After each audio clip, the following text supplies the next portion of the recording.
Welcome in, everybody. I am Rogue Dubs. Today's video I've been very excited to do for a while here.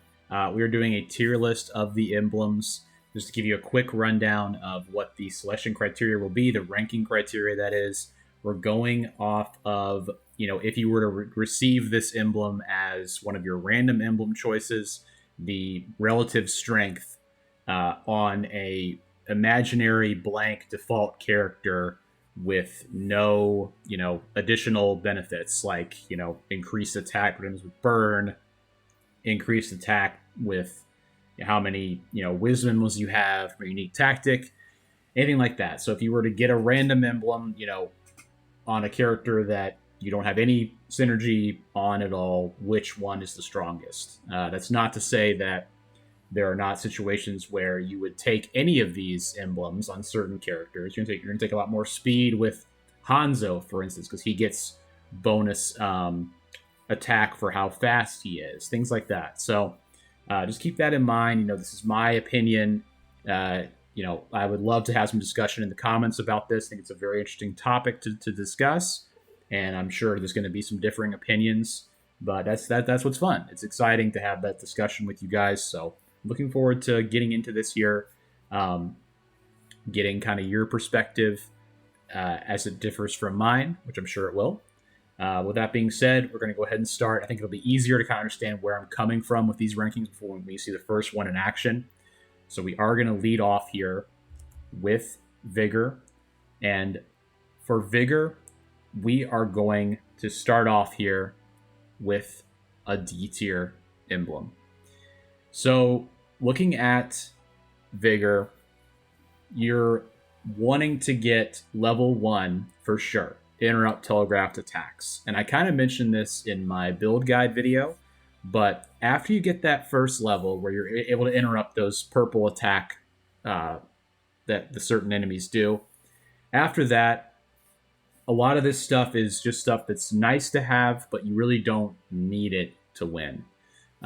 So many characters have better attack scaling options than having to get 12 Vigor emblems to raise attack 3 by 50%. That's just a lot of investment.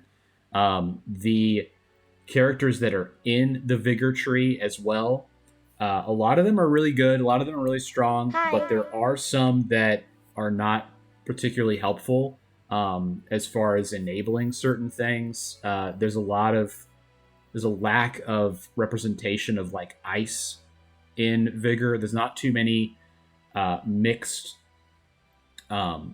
trait emblem characters. By that I mean there's not a lot of Vigor plus strength characters. There are a couple, but not many. So the Vigor tree is not ideal when you see it. You really do not want to be focusing on Vigor when you're in high traversal. This is also, mostly based on high traversal attempts on traversals, 4, 5, and 6 to a lesser extent, but still 6 as a little bit as well. So main reason for Vigor being this low is that it's really only necessary to get 1 rank of it. Doesn't mean you're going to totally avoid it. Having the increased range is always nice. It's not as strong as it has been in previous Warriors titles. Like, attack range has always been incredible, right? Like, one of the strongest things you can possibly have. Just not as important in this title. But so that's Vigor in D tier. Next up, we have skill. So skill is very important. I'm going to go A tier on skill. That might be controversial for people. I would say that it's likely that people might want to put it in S if I had to take a guess. But the reason it's in A and not S is it's a little bit less important for samurai characters. Dynasty Warriors characters having 8 skill is vital, so you can have access to your X attacks. There are certain characters like Diao Chan I've mentioned this before in streaming and videos, but Diao Chan begins as probably like a bottom 30 character in the game. Like, she's pretty tough to use, but once you have her X attacks unlocked, she's a top 10 character in the game. She buffs her attack and attack speed on her YY, and then her XXYY becomes this huge, wide ranging whip attack, and then she slides out at the end of it. So it has great movement, huge range, massive damage. Um, so that's an example of a character that having more skill is vital. In the Dongzhuo videos we've done, we've seen two. You need that bowling ball attack to get it going. Lu Bu's choke slam. If Lu Bu doesn't have his choke slam, he's significantly more difficult to pilot. Still great, but you really want that choke slam attack. But the real reason that skill goes to A is in high traversal, you absolutely need to have 12 skill to get that increased damage to barriers. It's just absolutely vital. The barrier damage bonus is 50%, which is just incredible. I mean, you're going to need that on traversal 5 and traversal 6. Absolutely, you need on traversal 6. I mean, not even close. And then, otherwise, there's a couple things in here, the upgrade path, that are not super useful. Extend consecutive hit window to, I mean, there's certain characters that get attack bonuses when their consecutive hit window reaches a certain point, but I would argue, like, you really are not going to be in a situation where you're going to drop your consecutive hit window very often, regardless of having this or not. You're just not. I mean, you're going to have consecutive hit window for the entirety of the phase. It may be very useful for bosses, but I don't see it mattering enough to matter. To put it in a kind of bad way. Anyway, and then destroy projectiles to charge a symbol. It's nice, but projectiles you're not going to see during boss phases. The Sin Spewer projectiles that come out are the like solid opaque orbs, and you can't destroy those anyway. So that one is not as useful. But then, raising attack speed is great. It's really nice. For certain characters, it's great to have. It just is. It's a nice thing to have there. And then the capstone ability, we didn't discuss the capstone on Vigor because it just does the slashing strikes, and I get it so rarely that I didn't even want to bring it up because it doesn't matter. But applying attributes to all of Hero's attacks on certain characters is crazy. It's one of the best capstone abilities in the game. And I would say, if you can apply this, it's very, very good to do. So all that to say, skill in A tier might be controversial, but it's something that you need at least 8, and a lot of the time you want at least 12. So that's good enough for A tier for me. It's something that you're going to be focusing on in any run. Every run will always be nice to have. Motoshika Chosokobe is in the game now. That's one of the best unique tactics in the game, getting 100% attack bonus during a symbol. Lu Bu is also a skill character technically, and that's another one of the best unique tactics in the game. There's some other really, really strong things in there. Sao P getting 100% ice attribute bonus. Yukimura Sanada Young, mature Yukimura Sanada. The list goes on of great people to find in this bucket, the skill bucket. We're going to go ahead and move on, but talking too much about skill, so let's go on to strength here.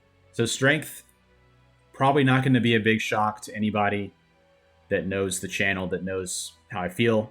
It's going to be in D tier. It's going to be behind Vigor, because at least with Vigor, if you get bonus attack from it, you're not going to be upset, right?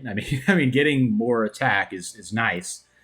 On strength, though, the bonus defense will be very helpful for, I would say a newer player. Don't listen to this. Take strength, take defense. You're going to like having that extra staying power per se, but it's not like, if you're focusing on strength, something is wrong. Like in my recent video with Dongzhuo on Traversal 3, I had to take strength because I knew I was gonna get hit more often because he's too slow. He's not strong enough to stay in the fight. He's not fast enough. But a character like like an actual good character in the game, like sorry, caught, but an actual good character in the game, like Machiruki Murasanada, Naomasa Ai, Zhao Yun, Ma Chao, you are flying all over the screen. You're not worried about getting hit. Like if you got hit, it's your fault. You don't need defense. I mean, you do, but if you need more than 5, which is you're looking for 5 strength to be sure. You want to get that endure so you can live 1 hit, go down to 1 HP every 5 minutes, which is incredible on high traversal, right? Like absolutely necessary. But if you're not doing a character that needs help because they're so slow and not good enough to get out of danger, you don't need to focus on strength. Obviously, Ujiyasu Hojo, Huang Gai, Tadakatsu Honda, there's some really strong characters in the tree, but that you could say that for almost every tree. So we're not talking about it for that case. Same with extend summoning skill duration. It's really good. I mean, getting up to 8 to get summoning skill duration 2, you can almost make an argument for specifically dazzling bullets, because Soaring Blade mentioned, mark it down, timestamp 12 minutes. Soaring Blade is the strongest summon skill in the game and does not care about summon skill duration. Just doesn't. Dazzling Bullets does, so that's kind of nice. If it lasts longer, it can potentially bounce back through the boss. So that's there, but most of the very powerful summon skills don't care as much about summon skill duration. Cleaving Blade doesn't care. Another very strong summon skill, not as strong as Dazzling Bullet or Soaring Blade, but still. And then the temporary invulnerability, again, I mean, it's nice to have, but you don't really need it. Again, if you're getting hit, you're probably not in a position to win. On high traversal, it's nice. Damage conversion, I've literally had one time. Allows you to withstand attacks to deplete your health to 0 by consuming your Muso gauge. It's probably good, but if you go for damage conversion, I think you're going to be so lacking on everything else that you're not going to live. Maybe someone in the comments can tell me that. I mentioned this in the build video as well, but if you have used damage conversion and you think it's incredible, let me know in the comments, because I'd love to hear from somebody that really, really goes for that. Maybe I'll try that someday on a high traversal attempt. But for me, at this point, it's just not worth it. So all that to say, because you only need 5 strength, really, on a high traversal run, we're going to put strength in D tier. All right, let's move on here to speed. So speed is another one. This is probably going to be potentially the most controversial emblem ranking in the game, in the video, I would say. We're putting speed in C. And it all has to do with the fact that, very similar to Vigor, you want invulnerable evade for sure. And then after that, things are very nice. I would say that pretty much every character would like to get at least raise speed 2.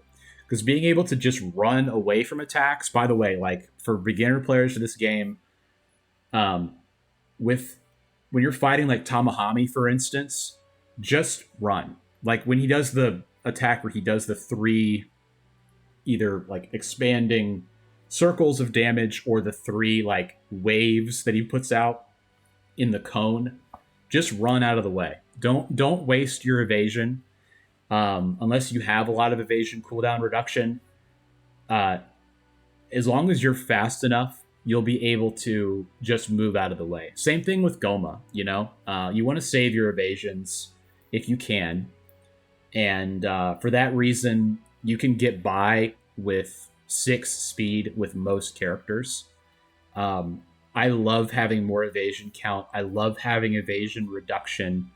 I love my evade boosting my attack speed. All that stuff is awesome, but it's just sort of a nice luxury thing to have. It's not something that is going to help you necessarily win a run. It increases your survivability, But the way that I play the game, I want to be doing damage, getting in there, attacking, getting it done, and I feel like you're not really doing that per se if you take too much speed. So it's another case similar to strength where if you're targeting speed, you're avoiding other things that you really would like to have. So that's the reason for speed being so low. Again, capstone ability, free movement, allowing you to move through enemies. It's really cool. You don't like stop when you touch an enemy, you just move straight through them. It's really, really sweet. But again, it's a nice thing to have. It doesn't help you win per se. I would say that speed is one that I overrated at the beginning of my play of this game, and I have since kind of come down to earth on it a little bit. But still a very strong emblem. I mean, there's characters in there that are very useful. Keiji Maeda, Hanzo Hattori, having 2 is really great. There's some dazzling bullets people. Lu Linchi is in there. So there's reasons to take speed trees, but I would argue that it's not good enough to be higher than C. So we're moving on to wisdom. Wisdom, again, probably not going to be a surprise to anyone that's been watching the channel, but wisdom's going in S. This is probably something to do with my playstyle. I use Muso a lot, and the way I play on bosses is I make sure my symbol gauge is charged. I break the barrier of the boss, and then I do a full Muso finisher when their barrier is down. So that is how I play the game. As a result, I rate Muso very highly. So, increase Muso attack power, charge amount, all that stuff feeds into that. It levels up itself.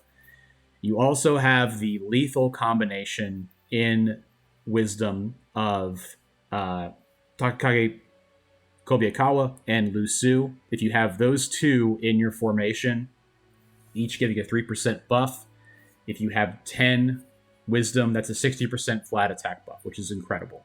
And on a lot of characters, you can get more Wisdom emblems, which then kind of feeds into itself. So if you have like 20, then you have 120% bonus attack power. It's very, very good.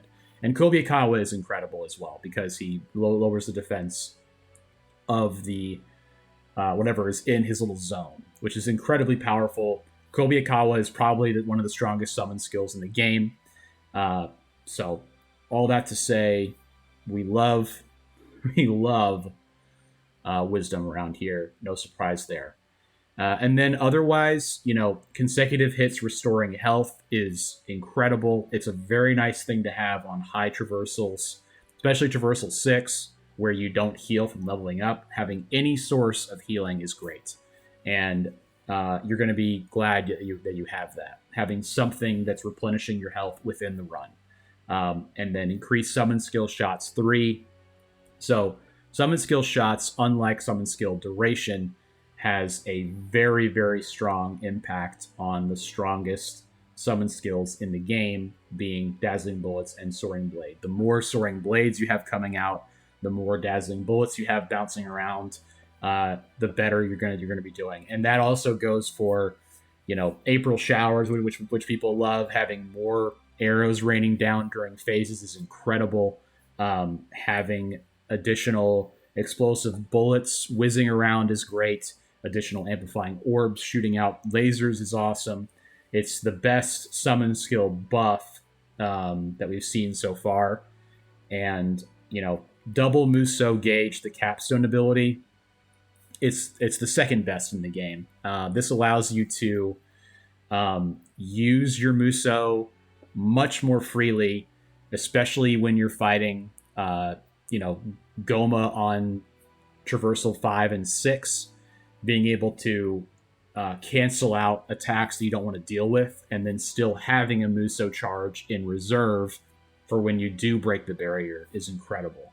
To say nothing of how quickly you can clear phases with double Muso gauge as well. So can't say enough good things about Wisdom. It has some of the strongest characters as well within the tree. Kobayakawa, Kanetsugu Naoe, Zhuge Liang, Lu Su, Joshu for phases, doubling the proc of Slay triggers. Just awesome. I mean, Cao Cao, which gives us, the bonus to Wei characters' attack. Once again, can't say enough good things about it. It's great.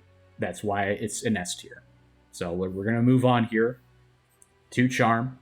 And once again, you've been following the channel. No surprise here. Charm is an S tier, and we are putting it in front of Wisdom. This is, in my opinion, the strongest emblem in the game. In my opinion, the more a symbol you have, the better chance you have to win. Period. What I said earlier about, not avoiding, certain emblems just because I said that it's not always necessary. I would argue with Charm, if you see it as a random emblem, there's almost no reason to not take it, other than if you're going for like a challenge run where you're trying to get a bunch of elements or something like that. But it's incredible.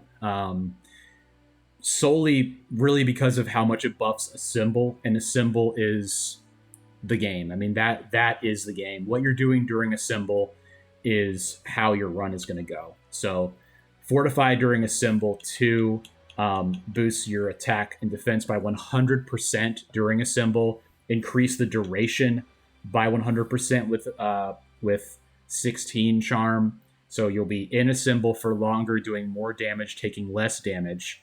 For summon builds, you're going to reduce your summon cooldown by 50%, increase the charge amount. It all feeds into itself. It's all helpful. It's all good. And then, of course, Rally, the strongest capstone ability in the game, increases attack and defense by 3% for each allied hero, max 150%. What can you say? Having a just out of the box, huge flat attack and defense buff for any hero, it's incredible. You won't be able to get it a lot, but when you do get it, it's great. And certain characters really benefit a lot from having bonus charm. All of them do, but certain ones like Diao Chan, who I mentioned before, gets a huge bonus from having bonus charm. There's great characters within Charm as well. Sun Xuan for Dazzling Bullets. Zhou Yu, who's a key to the Flame Plague build. Cao Cao's in there once again. Nobunaga, who buffs Oda attack. And Motonori Mori, the single best attack buffing character in the game, who gives you a 5% attack bonus for each Charm emblem once his unique tactic is unlocked. So I'll stop talking now, but Charm, no surprise, S tier, S1. There won't be, spoiler alert, there will not be anything in front of Charm, period. Moving on to the elements here. I did a ranking, and then I rethought it, because we're talking about this from the perspective of a neutral character, right? From a neutral character as far as what elements, when they're activated, are going to do the best for you. So we're going to change up the element rankings, and there'll be some controversial stuff in here. Just keep in mind, we're talking about this from a neutral perspective, right?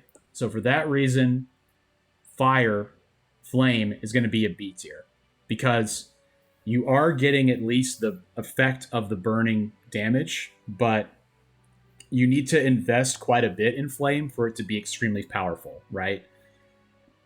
You need young Yukimura Sanada that buffs the attribute damage of Flame. You need Tadakatsu Honda that increases the amount of flames. And on high traversal, it's not the burning is not going to make a dent really in bosses. There are some good characters in Flame to get. Mature Yukimura Sanada being the most obvious example. But if you're just getting a Flame emblem, it's not as useful as some other ones that we'll talk about later. Moving on to Ice, again, from a neutral perspective, Ice is going to go in C tier because it does not affect bosses in the same way it does phases. It's very nice for phases, but you're needing a lot more support to make Ice work with Sal P, with Yue Jin, with Mitsunari Ishida, and it's really only going to maximize the impact of it in your phases. It's not going to help you enough in bosses unless you're using Yue Jin and you're making the Yue Jin Exodia, where you have Brave General, barrier damage, Jaha Dun for Wei damage, Cao for Wei damage, Zhao Yun for Soaring Blade damage. If you have all that stuff, and Yue Jin with barrier damage on Ice, and Sal P for attribute damage, then Ice is incredible. But that's a very kind of fringe edge case. That build is doable with almost everyone. But if you're just getting an element online, Ice is going to be the one that's the least useful to you, I would say, with one exception probably. So yeah, we're going to move on to Wind here. I'm going to put Wind in B. And the reason is that the Disorient effect reduces the defense of enemies, which if you can have Disorient active on the boss, it's going to be very helpful for you. Wind is also pretty underrated. There's some really strong effects you can get from it.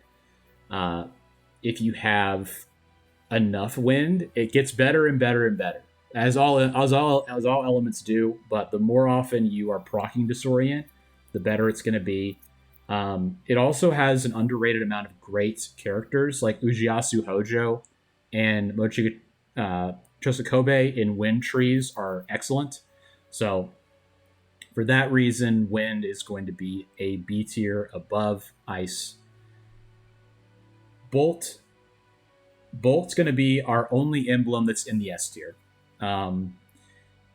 It's because of the support that it has, and also I think if you build a character for Bolt, you will win, because the Bolt support, it's not very difficult to do. Like if you're lucky enough to see Lubu's unique tactic is not hard to activate, and it gives you 200% bonus damage when they're shocked. So the shocked attribute effect or status effect makes them take more damage. So Lubu increases the damage they take by 200%.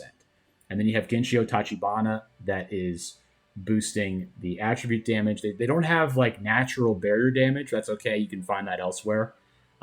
Shocked is the best thing possible to try for Traversal 6 and Traversal 5 as well.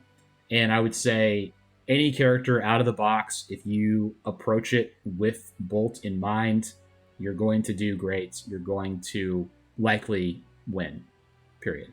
So for that reason, Bolt will be our sole element in the S tier. Finally, our last emblem is Slay. We're going to put Slay in C. And it's for the same reason as Ice, really. It's because it has no effect on bosses.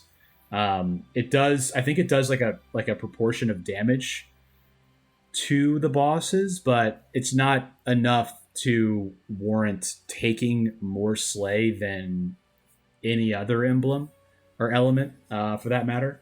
It does have decent support. If you had Gan Ning buffing the attribute damage, if you had Lu Mong, I think is who buffs the barrier damage of Slay. No, it's Guan Ping. Guan Ping buffs barrier damage of Slay. But other than that, Joshu buffs the amount, it doubles the proc chance of Slay, but it's really only helpful for phases, which is why it's next to Ice here, because the phases will not necessarily kill you on higher traversal. It's going to be the boss fights, as long as you're building well and feel like you're building correctly. you're going to be dying to the bosses more likely, and Slay will not help you enough against the bosses. So this is my full tier list. I'm happy with it. This is what I envisioned doing. I did kind of rethink my elements ranking, but I feel good about this. This feels like an accurate representation of the way I play the game and how I feel, is the most quote unquote optimal way to play the game. But I would love to hear from you in the comments. Let me know which one you think is too low, which one is too high. Would love to hear from our damage conversion lovers, if there are any, for strength. But hope you at least enjoyed this video. If you did, please consider subscribing, liking the video. Helps me out quite a lot. This is going to take a little bit more effort to make, so I would appreciate any support here. And let me know if you have other tier list ideas. My other idea was to do treasures. A character tier list is insane.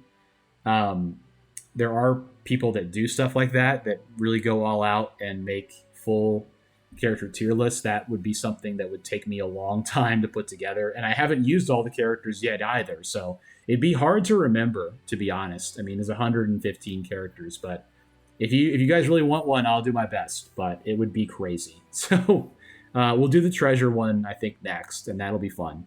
But thanks for watching this one. Kind of a long outro here, but we'll see you guys tomorrow, and thanks so much. Have a great day.